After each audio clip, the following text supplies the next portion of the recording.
Assalamualaikum warahmatullahi wabarakatuh. Anak-anak, bertemu lagi dengan saya.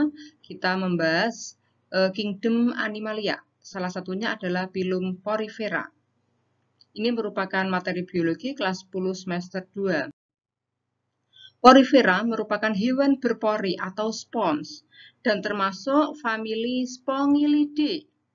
Nah, fungsi pori ini adalah jalan masuknya air yang mengandung plankton. Jadi plankton itu merupakan makanan dari hewan porifera. Ada tipe saluran air, ada 3. Yang pertama askonoid, 2 sikonoid, 3 leukonoid. Oke, nah kita lihat 3 tipe saluran di bawah ini. Jadi di sini terdapat beberapa bagian. Yang pertama adalah oskulum, merupakan saluran keluarnya air. Kemudian pinakosit yang merupakan sel-sel yang berbentuk pipi. Kemudian koanosit ini merupakan sel yang berbentuk corong. Jadi fungsinya adalah menangkap plankton, kemudian mencerna. Ostium merupakan pori yang ada di lubang kecil yang ada di luar tubuh dari hewan porifera. Kemudian spikula ini merupakan sel yang berbentuk duri. Kemudian porosit yang merupakan saluran air yang sempit. Nah, saya jelaskan, jadi kita lihat pada tipe askonoid. Pada tipe ini, air yang membawa plankton sebagai makanan dari porifera masuk melalui ostium. Kemudian plankton ini ditangkap oleh sel koanosit, kemudian dicerna. Nah, setelah dicerna, kemudian yang mengedarkan adalah sel amoeboid. Nah, sel amoeboid ini terletak di tengah-tengah, jadi antara sel pinakosit dengan sel koanosit. Nah, setelah itu plankton tadi tertangkap oleh koanosit. Nah, airnya ini menuju ke spongosol, jadi ruang tengah. Kemudian akan keluar melewati oskulum. Nah, ini adalah proses masuknya air sampai keluar. Kemudian saya jelaskan kembali pada yang B merupakan tipe sikonoid. Nah, kalau tadi askonoid, air masuk melewati ostium, kemudian spongosol, keluar lewat oskulum. Untuk sikonoid, ostium melewati ostium, kemudian saluran radial, kemudian spongosol, lalu keluar lewat oskulum. Untuk leukonoid, air masuk lewat ostium, kemudian saluran masuk atau inkuren, kemudian saluran radial bercabang yang kompleks, kemudian menuju ke spongosol dan keluar lewat oskulum. Nah, itu adalah saluran airnya. Nah, ini tadi yang sudah saya jelaskan. Tolong untuk difahami. Struktur dan fungsi tubuh.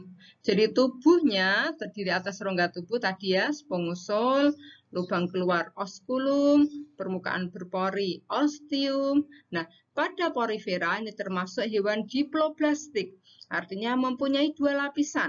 Lapisan yang luar terdiri dari sel yang pipih yang berfungsi sebagai epidermis. Ini disebut dengan sel pinakosit.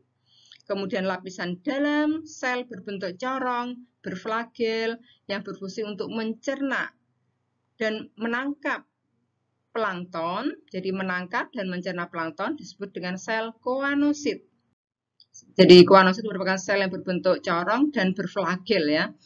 Antara koanosit dan pinakosit terdapat rongga bergelatin disebut dengan mesenkim atau mesoglia. Isinya ada sel amoeboid yang fungsinya mengedarkan makanan. Kemudian ada sel skleroblast, jadi fungsinya menyusun rangka yang berbentuk duri atau spikula. Reproduksi porifera bisa terjadi secara aseksual, membentuk kuncup atau tunas. Jadi porifera itu ada yang hidup di air tawar maupun air laut. Nah, ini porifera air tawar mampu membentuk gemula atau sel koanosit yang terbungkus kuat dan tebal. ini merupakan bentuk pertahanan terhadap kekeringan. Kemudian yang seksual membentuk gamet. Jadi sel gamet berkembang dari sel amoeboid khusus yang disebut arkeosit dan bersifat hermaprodit. Artinya satu individu mempunyai dua macam alat kelamin yang masing-masing menghasilkan sel kelamin. Bisa ovum dan spermatozoid. Nah, klasifikasi porifera merupakan bahan pembentuk spikula.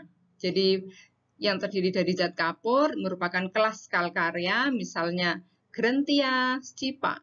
Yang bahannya dari silikat, kelas hexactinellida, misalnya Euplectella. Kemudian kelas Demospongia, ini merupakan spikula yang tersusun dari silikat dan spongia, misalnya Euspongia dan Spongilla. Jumlahnya ini yang paling banyak. Nah, peranan dari porifera bisa alat gosok waktu mandi maupun hiasan. Nah, ini adalah contoh kelas Calcarea, Calcispongidae.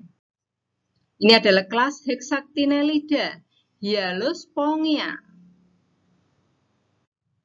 Kemudian kelas Demospongia, jadi ini biasanya digunakan untuk bahan penggosok ya, penggosok zaman dulu untuk menggosok bak mandi. Nah, sekian materi dari saya. Terima kasih. Wassalamualaikum warahmatullahi wabarakatuh.